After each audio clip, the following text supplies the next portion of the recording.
Welcome to red TV. నేను మీ తేజ. ప్రస్తుతం మనతో పాటు సీనియర్ జర్నలిస్ట్ కిరణ్ ఉన్నారు. ఆయనతో మాట్లాడుతాం. నమస్తే సార్. నమస్తే మా. సో తిరుపతి తొక్కిస్లాట జరిగిన తర్వాత పవన్ కళ్యాణ్ గారు ఒక ప్రెస్ మీట్ పెట్టారు. ప్రెస్ మీట్ పెట్టిన తర్వాత టీటీడీ చైర్మన్ కానీ హోమ్ మినిస్టర్ కానీ సెంట్ అయిన క్షమాపణలు మీరు చెప్పాలి అన్నట్టుగా మాట్లాడారు. పైగా వాళ్ళందరూ కూడా ఒకటే కూటమిలో కలిసి చేస్తున్న నాయకులు వాళ్ళందరూ కూడా. అవును. అంటే పవన్ కళ్యాణ్ గారు ఆ రకంగా మాట్లాడారు. అంటే పార్టీలో అంటే విభేదాలు తలెత్తేటట్టు ఉన్నాయి ఆయన వ్యాఖ్యలు చూస్తే. మీరు ఖచ్చితంగా క్షమాపణలు చెప్పాలి ప్రతి ఒక్కరికి అంటూ కూడా మాట్లాడారు. సో దానిపైన మీ స్పందన ఏంటి? అదే మీరు అన్నది ఏంటంటే మీరు అన్నట్టుగా కొంతమంది అంటున్నారు కూటమి ప్రభుత్వంలో భాగం కదా పవన్ కళ్యాణ్ గారు. అలాంటి పవన్ కళ్యాణ్ గారు టీటీడీ చైర్మన్ బలవంతంగా మీరు క్షమాపణ చెప్పాలి కదా అని అడగటము.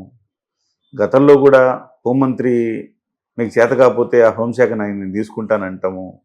ఇవన్నీ స్వపక్షంలోనే విపక్షంలో తయారయ్యాడిన అనేది కొంతమంది చేస్తున్న కామెంట్స్. కొంతమంది తెలుగుదేశంలో కొంతమందికి నచ్చట్లా ఇది. అయితే జనానికి బాగా నచ్చుతుంది. జనానికి బాగా నచ్చుతుంది ఇది. ఆయనకే సంబంధం లేదు కదా. ఆయనేమి దేవాదాయ శాఖ మంత్రి కాదు, పోనీ ఆయన ముఖ్యమంత్రి కాదు. ముఖ్యమంత్రి బాధ్యత తీసుకుంటాడు, దేవాదాయ శాఖ మంత్రి బాధ్యత తీసుకుంటాడు. డిప్యూటీ చీఫ్ మినిస్టరు, ఆయనకి ఒక 5 శాఖలు ఉన్నాయి. ఆయనకేం సంబంధం లేదు. అయినా ఆయన వెళ్ళి నన్ను క్షమించండి, ప్రభుత్వంలో ఉండి ఈ రకమైన దుర్ఘటన జరిగిన దానికి సిగ్గుపడుతున్నాను, యావత్ హిందూ సమాజం నన్ను క్షమించాలి అని అడిగాడు. క్షమించమని అడగటానికి ఆ ఓర్పు, ఆ ధైర్యం కావాలి. క్షమించటానికి ఔదార్యం కావాలి. ఆ రెండూ ఉన్న నాయకుడు పవన్ కళ్యాణ్ అని చెప్పుకోవాలి. అవసరమైతే క్షమాపణ చెప్తాడు, అవసరమైతే క్షమించి వదిలేస్తాడు. అలాంటి నాయకుడు, ఎక్కడ తగ్గాలో ఎక్కడ నెగ్గాలో తెలిసిన నాయకుడు అంటారే. ఆయన ట్రెండ్ సృష్టిస్తాడు, అంతకుముందు ట్రెండ్ని ఫాలో అవ్వడు. ట్రెడిషనల్ పొలిటీషియన్ కాదు, ఈ విషయాన్ని మనం గుర్తుపెట్టుకోవాలి. He is not at all traditional politician. Traditional పొలిటీషియన్కి ఉండే లక్షణాలు ఏంటి?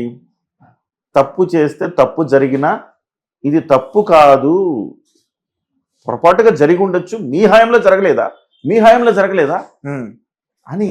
మీ హయాంలో జరిగింది కాబట్టే కదా మీకు 11 సీట్లు ఇచ్చారు. ఇవాళ మీ హయాంలో జరగలేదా అంటే మీరు ఎప్పుడైతే తప్పును ఒప్పుకోరో, తప్పును ఒప్పుకునే ధైర్యం మీకు లేదో ఎదురుదాడి చేస్తారు. మీ హయాంలో పలానా చోట జరగలేదా, పలానా చోట జరగలేదు, అన్నమయ్య డ్యామ్ కూలిపోయినప్పుడు ఎన్ని ప్రాణాలు పోయినాయి, లేకపోతే పలానా గ్యాస్ లీక్ అయ్యి ఎంతమంది చనిపోయారు, ఇలాంటి అన్నీ కూడా చెప్తారు. చాలా జరిగినాయి. జగన్మోహన్ రెడ్డి హయాంలో చాలా జరిగినాయి. ఏనాడు క్షమాపణ చెప్పలేదు జగన్మోహన్ రెడ్డి గారు. అంటే అంత ధైర్యవంతుడు కాదు. పొరపాటు జరిగితే ఎస్ నేను బాధ్యత వహిస్తున్నాను, బాధ్యత తీసుకోగలిగినంత ధీశాలి కాదు. కాబట్టి వాళ్ళు ఒప్పుకోరు. ఏ తప్పు తనది లేకపోయినా, బట్ తాను డిప్యూటీ చీఫ్ మినిస్టర్ ప్రభుత్వంలో భాగం కాబట్టి యావత్ హిందూ సమాజం, నాట్ ఓన్లీ తెలుగు రాష్ట్రాలు, యావత్ హిందూ సమాజం నన్ను క్షమించాలి, మరొకసారి జరగకుండా చర్యలు తీసుకుంటా అని చెప్పాడు. ఈ గొప్ప మనసు ఎంతమంది రాజకీయ నాయకులు ఈ దేశంలో ఉంది? లేదు. అదే సమయంలో ఆయన అన్న మాట ఏంటంటే, నేనే చెప్పానే టీటీడీ ఈవోగా మీకు బాధ్యత లేదా, క్షమాపణ చెప్పరా? టీటీడీ చైర్మన్గా మీకు బాధ్యత లేదా, క్షమాపణ చెప్పరా? క్షమాపణ చెప్పండి ప్రజలకి అని చెప్పాడు. అప్పుడు టీటీడీ చైర్మన్ కొంత బాధపడ్డాడు. ఎవరెవరో ఏదో అంటే నేను స్పందించాలా అన్నాడు. మళ్ళీ దాన్ని రెక్టిఫై చేసుకోవటానికి, నెగిటివిటీ పెరిగిపోతుందని చేసుకోవటానికి అందరూ నన్ను క్షమించాలి, మా బాధ్యత లేకపోయినా నేను క్షమాపణ. ఎందుకు బాధ్యత లేదు ఆయనకి? నీ కిందోడు తప్పు చేసిన నీదే బాధ్యత, అంతేనా కాదు? ఇవాళ నువ్వు తప్పు మాట్లాడతావు తేజ, మీ ఛానల్లో కూర్చొని ఒకటి తిడతావు నువ్వు బూతులు, కానీ నువ్వు ఒక్కడవే బాధ్యుడివా? మీ ఛానల్లో యాజమాన్యం బాధ్యత లేదా? అవును, ఖచ్చితంగా ఉంటుంది. నా తప్పు లేకపోయినా నేను క్షమాపణ చెప్తున్నా, తేజ ఆయన ఇష్టం వచ్చినట్టు ఆయన మాట్లాడాడు, దానికి నాకేం బాధ్యత అంటే, అరే నీ ఛానల్లో పనిచేసే ఎంప్లాయీ అయ్యా, ఆయన తిడితే మాత్రం నువ్వు ఎట్లా టెలికాస్ట్ చేసావు, నీకు బాధ్యత లేదా అంటారు. ఇవాళ టీటీడీ చైర్మన్ గారు క్షమాపణ చెప్పి బలవంతంగానైనా క్షమాపణ చెప్పినందుకు సంతోషం. చక్కగా చేస్తున్నాడు పవన్ కళ్యాణ్ అంట. నేనైతే వంకర టింకర్లు అన్నింటినీ సరిచేసి సరిగ్గా నిలబెడుతున్నాడు వ్యవస్థని. అందులో భాగంగానే ఆ రోజు హోమ్ మినిస్టర్ని ఆ మాట అన్న తర్వాతనే కదా చురుకు పుట్టి హోంశాఖ పనిచేస్తుంది. ఇవాళ అనేక మందిని లోపలేసింది దుర్మార్గుల దృష్టిని. మరి ఇవాళ టీటీడీ చైర్మన్ ఈవో కూడా క్షమాపణ చెప్పాలి. నిజం చెప్పాలంటే ఈవోని బదిలీ చేయాలి. టీటీడీ చైర్మన్ అంటే సరే, నిన్న కాక మొన్న వచ్చాడు చైర్మన్ గారు, సరే ఆయనకి ఈవో కూడా ఏదో సమస్యలు ఉన్నాయంటున్నారు, కోఆర్డినేషన్ లేదంటున్నారు, ఆయన చెప్పిన మాట ఈవో వినలేదంటున్నారు, ఏదేదో అంటున్నారు. ఈవోని జేఈఓని మీరు ఎందుకు సస్పెండ్ చేయలేదు, లేకపోతే ఎందుకు బదిలీ చేయలేదు? ఇంకా నయం పవన్ కళ్యాణ్ గారు ఈ మాట అనలా, వాళ్ళని సస్పెండ్ చేయండి అని అనలేదు. అంతవరకు సంతోషించాలా, సంచలనం అయిపోయేది ఆ మాట నుంటే. అది ముందుగా చంద్రబాబు నాయుడు గారు ఆ రకమైన చర్యలు తీసుకోవాలి. మీనమేషాలు లెక్కించే విధంగా ఆయన చర్యలు కూడా ఉన్నాయి. తప్పుని అంగీకరించడానికి కూడా ధైర్యం కావాలి తేజ. ఇవాళ ప్రజలు బ్రహ్మాండంగా ఏమంటారు హారతలు పడుతున్నారు పవన్ కళ్యాణ్ గారికి. పార్టీలకు అతీతంగా చెప్తున్నాను నేను. తెలుగుదేశం అభిమానులు, వైసీపీ అభిమానులు, జనసేన అభిమానులు, ఈ ముగ్గురు కూడా పవన్ కళ్యాణ్ చాలా బాగా స్పందించాడు రా ఘటన మీద. ఆవేదన పడ్డాడండి.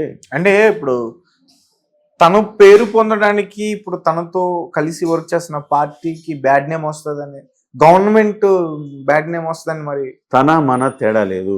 తప్పు చేసిన వాడు శిక్షించబడాలి అనుకునేటప్పుడు తన మన ఏముంటుంది? ఇంకా తనవాడైనా శిక్షించాల్సిందే, పరాయి వాడైనా శిక్షించాల్సిందే. తప్పు చేయకూడదు, చేసినవాడు శిక్ష పడాలి, మరొకరు తప్పు చేయకుండా ఒళ్ళు దగ్గర పెట్టుకొని పనిచేయాలి. ఇది కదా, అదే ఆయన చేస్తున్నాడు. జనం ఆయనకి బ్రహ్మాండంగా చాలా బాగా చేశాడు పవన్ కళ్యాణ్ అని అంటున్నారంటే, ఇలా లేదు మా పార్టీ నాయకులు తిడుతున్నారంటే మీరు తిట్టరు. ప్రభుత్వం ఇప్పుడు పవన్ కళ్యాణ్ గారికి చెడ్డ పేరు రాదా? మరి మీరు చేస్తున్న తప్పులు పవన్ కళ్యాణ్ గారికి చెడ్డ పేరు వస్తే ఆయన ఏమంటున్నాడు? నేను బాధ్యత, కూటమి బాధ్యత నాదని చెప్పి భుజస్కంధాల మీద వేసుకున్నాడు. 21 సీట్లే తీసుకున్నా ప్రభుత్వం తూచా తప్పకుండా మీకు ఇచ్చిన హామీలు అమలు చేసే బాధ్యత నాది, నన్ను నమ్మండి అని ఎన్నికలకు వెళ్ళాడు ఆయన. ఇవాళ ఏదైనా తేడా వస్తే ఆయన మీద నమ్మకం పోద్ది. ఆయన ఎందుకు కూరుకుంటాడు? డెఫినెట్గా ఆయన ఖరాఖండిగా వ్యవహరిస్తున్నాడు. ఇది ఖచ్చితంగా ప్రభుత్వం సరైన మార్గంలో, సన్మార్గంలో ప్రభుత్వం. ఇవాళ ఇదే కాదు, చాలా వరకు మార్చాడు ప్రభుత్వంలో వ్యవహార శైలిని. ప్రతిదానికి జగనన్న పథకాలు పెట్టుకునేవాళ్ళు. తెలుగుదేశం వాళ్ళు కూడా అంతకుముందు ఉన్నప్పుడు ఎన్టీఆర్, చంద్రన్న పథకాలే పెట్టారు.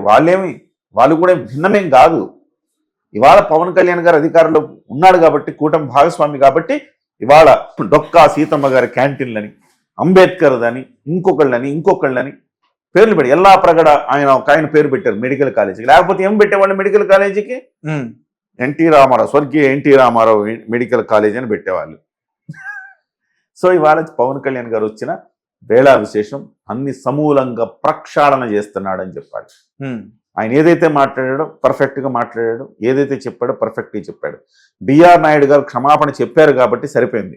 క్షమాపణ చెప్పకపోయింటే బిఆర్ నాయుడు గారి పదవి కూడా పోయేది. ఓకే, అంత వ్యతిరేకం. ఈ క్రమంలోనే ఆయన ఎవరెవరు ఏదో అంటారు, మేము సమాధానం చెప్పాలా అనగానే విపరీతమైన ట్రోలింగ్స్ మొదలైపోయాయి ఆయన మీద. ప్రాణాలు పోతే క్షమాపణ చెప్పవా నువ్వు, ఏం మాట్లాడుతున్నావు అని చెప్పి ఆయన భయపడి మళ్ళీ క్షమాపణ చెప్పాడు. సో ప్రతి ఒక్కళ్ళు ఒళ్ళు దగ్గర పెట్టుకునే పని చేయమని చెప్పాడు. రెండోది, నిన్న పిఠాపురంలో చాలా సంచలనమైన వ్యాఖ్యలు చేశారు. హనీమూన్ అయిపోయింది, ఇక మీరు నో ఎక్స్క్యూజెస్, 6 నెలలు అయింది, పని చేయాలా, పని చేసే ప్రజలు నోట్లు అడగాల, అలా లేదంటే దిగిపోతూ ఉండండి అంతే, పని చేసేవాడే ఉండాలి, ఇంకెవరిని ఎక్స్క్యూజ్ చేసేది లేదని మంత్రులకి, అధికారులకి, వీళ్ళకి, ఎమ్మెల్యేలకి స్పష్టంగా చెప్పాడు. స్వీట్ వార్నింగ్ ఇచ్చాడు. శాంతి భద్రతల విషయంలో, ఆడపిల్లల విషయంలో మగతనం చూపించాలనుకుంటే కట్ చేస్తా అన్నాడు. ఏం చేయాలి? మీరు మగతనం చూపించాలంటే జిమ్ములకి వెళ్ళండి, సైన్యంలోకి వెళ్ళండి, ఈ రకంగా మీ మగతనాన్ని చూపించుకోండి, ఆడపిల్లల దగ్గర కాదు, తాట తీస్తావు ఒక్కోడికి అన్నాడు. ఇది కదా ప్రభుత్వంలో. నీకు తండ్రి, మీ తండ్రి ఏం చెప్తాడు తేజ నీకు? రే ఆడపిల్లల జోలికి వెళ్ళొద్దు, సిగరెట్ తాగొద్దు, మందు తాగొద్దు, బుద్ధిగా పని చేసుకో, ఇవేగా చెప్తాడు నీ తండ్రి. ముఖ్యమంత్రి పొజిషన్లో ఉండే వాళ్ళు ఏం చెప్పాలి? ఇవే చెప్పాలి. ముఖ్యమంత్రి అంటే ఈ రాష్ట్రానికి తండ్రి లాంటివాడు, అలాగే ఉప ముఖ్యమంత్రి అంటే ఈ రాష్ట్రానికి బాబాయ్ లాంటివాడు అనుకోవాలి. ఓకే. సో రామ్ చరణ్కే కాదు,